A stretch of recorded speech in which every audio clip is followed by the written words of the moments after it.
Hey, what's up everybody? Platform Disciple here with another Weird Card Wednesday, and today we are going to be taking a look at Sundial of the Infinite, which is undeniably one of the weirdest cards in Magic. It is 2 colorless, it is an artifact, originally printed as a rare in M12 and has yet to be reprinted. It's legal in every format that you could possibly want to play it in, and it reads 1 generic and tap it, end the turn.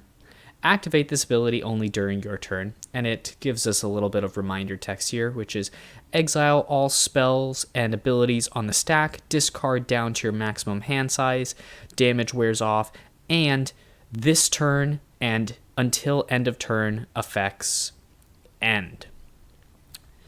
Yeah, so ending the turn, that is a very unusual effect. There's actually only 4 cards, including this one, that have effects that actually just straight up end the turn. And those are Days Undoing, Glorious End, which is a little more recent, and Time Stop. But notably, Sundial of the Infinite is repeatable, so it's very special compared to these other cards. It's also the cheapest, and it doesn't do anything else other than end your own turn. So it's kind of an exception where the other cards, it's very clear you're trying to do something specific with them. Time Stop is basically a pseudo extra turn spell and counter spell. Glorious End is also a sort of like pseudo extra turn spell, and Days Undoing is really a card that you're trying to refill your hand with, and it only has the end the turn effect as a drawback, whereas on Sundial of the Infinite, it's not the drawback, it's the function of the card. You are playing this card for the express purpose of ending your own turn. So very, very unique in that respect. Let's see. So what do you need to know about this card? Well, let's begin by kind of talking about what ending the turn really does. So ending the turn, I'm reading this from the Gatherer. If you end the turn this way, the following things happen in order. All spells and abilities on the stack are exiled. This includes spells and abilities that can't be countered. So when you're activating this, anything that's happening just stops. This can be activated at instant speed. Even though it's only during your turn, you can activate it at instant speed. So one thing you could do with the card is prevent your opponent from doing things that you don't like during your turn. Like, for example, one of the more recent kind of examples is Commence the Endgame, which is getting played in Standard. It's an instant, it can't be countered, and it has a huge impact on the game.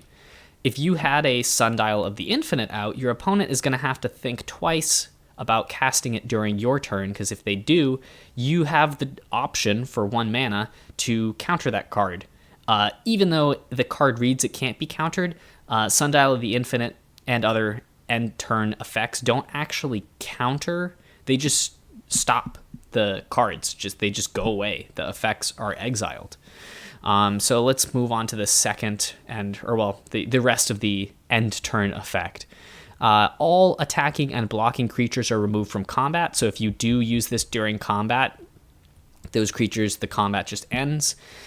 So for example, if you attack and your opponent flashes in a blocker or something, and you don't like your attack anymore, you can end the turn so that your creatures don't get blocked or something like that. I don't see that happen very often as far as this card's concerned, but it's worth mentioning. 3, state-based actions are checked, no player gets priority, and no triggered abilities are put on the stack. So that's basically just rules jargon. You don't really need to worry about that too much unless you're in like very specific circumstances. But basically it means that you're checking for state-based actions are things like, are there 2 legendary creatures in play, and how you resolve that, or is there a creature that's received lethal damage, things like that. So I wouldn't worry too much about that. And then for the current phase and or step ends, the game skips straight to the cleanup step, and the cleanup step happens in its entirety. So when the turn ends, there's still some kind of stuff that happens, like discarding, I guess it says it right on the card, discarding down to your maximum hand size, damage wearing off, this turn and this turn and until end of turn effects ending. So that covers like how the card functions. Let's talk a little about like how you actually use the card. So I already mentioned you can use this as a weird counter spell during your own turn to de-incentivize your opponent playing things like commence the endgame or things like that. But for the most part, that's not like a big deal because in most cases, your opponent can just do whatever that was during their own turn. And Sundial the Infinite, because it is a artifact, it's not like you're surprising your opponents with that effect. They know it's coming, so they can easily play around it. And another big thing is because you can only do this during your turn, there is a huge drawback if your opponent is casting something like Commence the Endgame. Because if your opponent is timing it correctly, what they're going to do is wait till you cast a spell and then respond to that spell with Commence the Endgame. Because if they do that, then if you choose to end the turn to counter Commence the Endgame, you're also going to counter your own card. So it's not that fantastic at doing that. But that being said, another thing you can respond to other than your opponent's effects is your own effects. So if you have cards that have huge negative triggered abilities on them, you can actually go and counter those abilities. So as you're probably suspecting, this card doesn't see much competitive play. Well, really any. I think some people have tried to brew with it, but that's besides the point. But it does see some play in Commander because of what I was referring to is countering your own effects. So one card that I use as a commander that takes a huge benefit for having Sundial the Infinite in play is kind of an unusual one. This guy could probably get his own Weird Card Wednesday video. But Lord of Tressorhorn, this guy, he's a 4-mana 10/4 that can regenerate. So he is unreasonably statted for his cost. But when he enters the battlefield, you have to pay 2 life, sacrifice 2 creatures, and an opponent draws 2 cards. And also worth noting, if you don't have 2 creatures, Lord of Tressorhorn is going to sacrifice himself. Because this is not an additional cost. It is an enter the battlefield trigger. So it doesn't happen before you play the card. It happens when he enters the battlefield, which means that he will kill himself. But it also means, because it's a triggered ability, means that we can use Sundial the Infinite to respond to his trigger. So Lord of Tressorhorn enters the battlefield.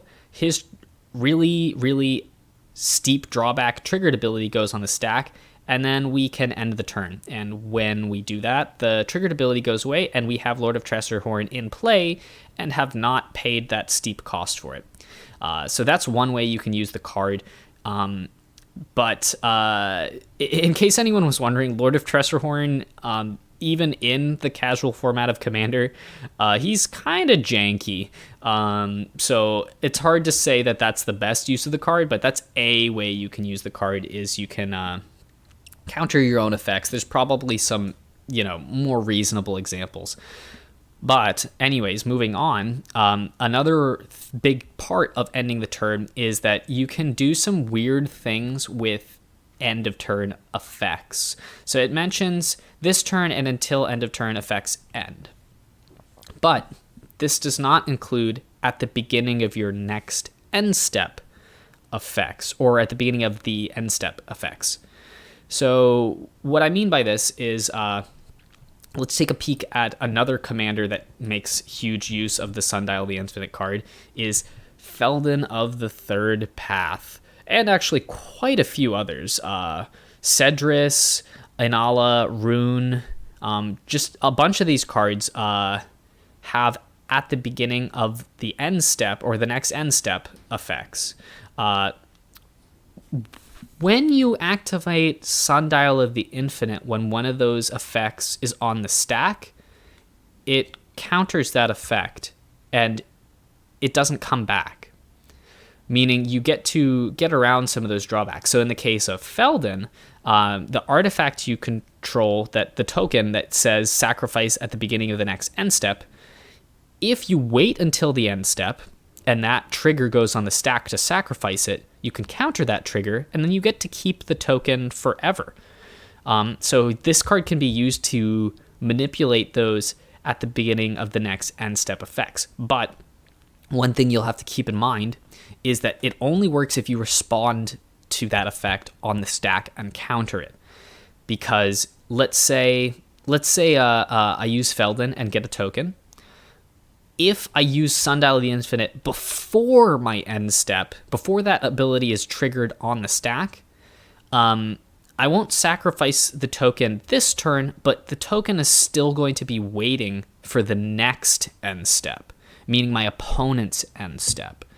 So although you can prolong how long you keep the token that way using Sundial of the Infinite, you really want to respond to the actual trigger itself, because it will only trigger one time and then it will stay forever. And that's true for all the cards that I mentioned are going to interact with this card that way. So on that note, I am going to talk a little about end of turn effects. So the card says until end of turn and this turn effect. So like if we take a look at Active Treason, it says gain control of target creature until end of turn.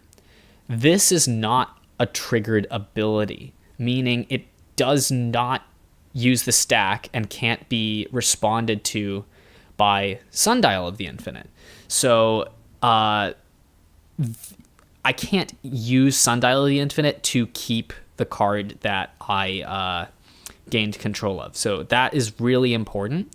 And on that note, it's very important to pay attention to the language on the cards. If it says until end of turn or this turn, that's not going to interact with Sundial of the Infinite in the way that something like Feldon of the Third Path would.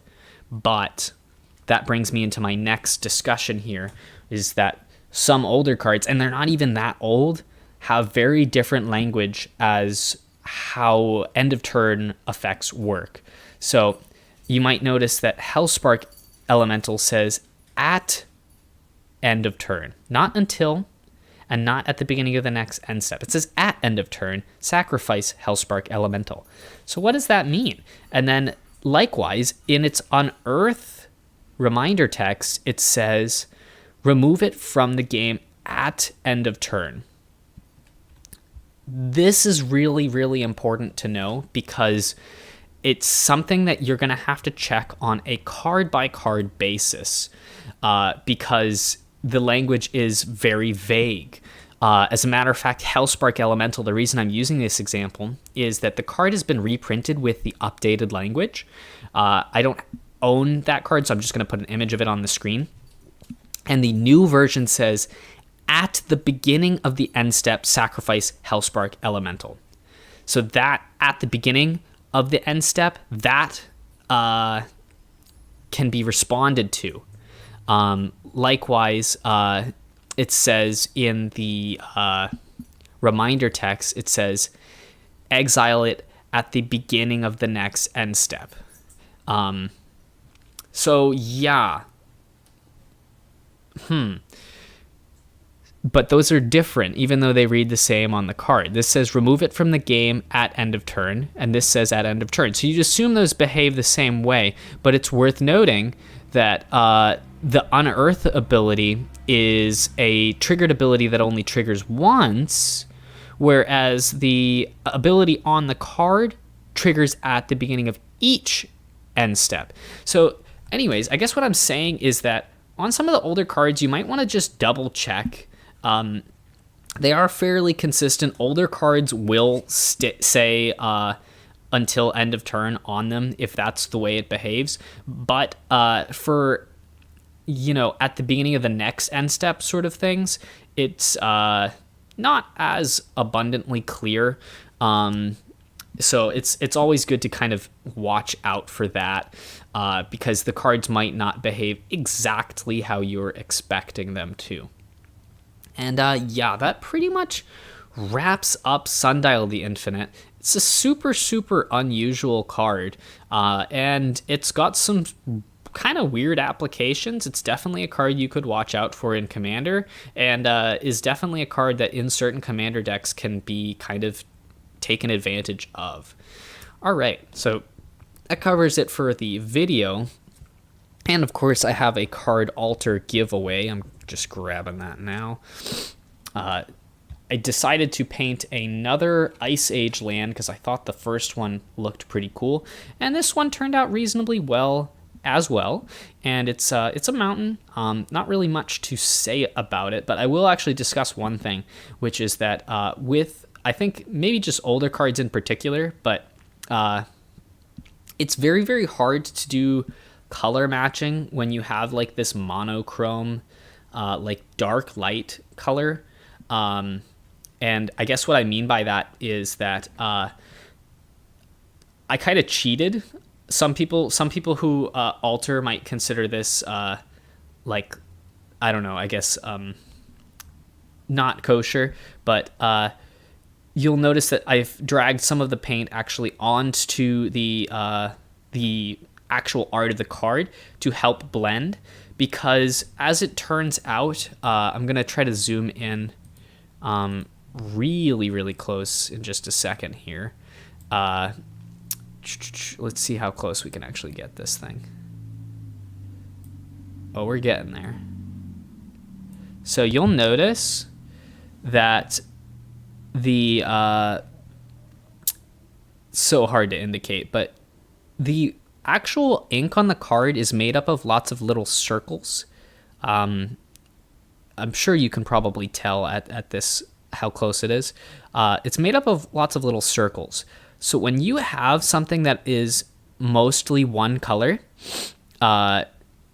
it's, although it looks like one color from all the way back here, of course the card's now blurry again, so you can't see it. But even though it looks like it's mostly one color from far away, it's actually just a compound of lots of little circles, and those circles are not one color. So at the top of this card, it was like black, but it wasn't really black. It's actually black with some lighter colors mixed in.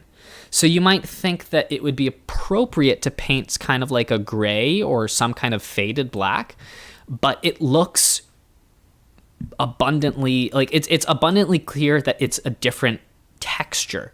So without the paint blending, even if I matched the color, you would be able to see where the card ended and the paint began, because the colors don't really look the same, because there's actually like a different texture that makes that color pop. And that's true of basically all parts of the card, but because it's one color, your brain is just much easier at seeing the difference, whereas on like the other parts of the card, your brain kind of fills in the blank and like naturally blends those colors, because there's already so much color change across the card on the more detailed parts. It doesn't bother you as much when there's color change across that little border. But when it's monochrome, when it's just this one color, it's super easy to detect that color change. So anyways, that's my little card altar rant. But if you are interested in getting this card, I am doing a giveaway. It will be in the video description. There will be a link to that. And until next time, everybody, have a nice day and peace out.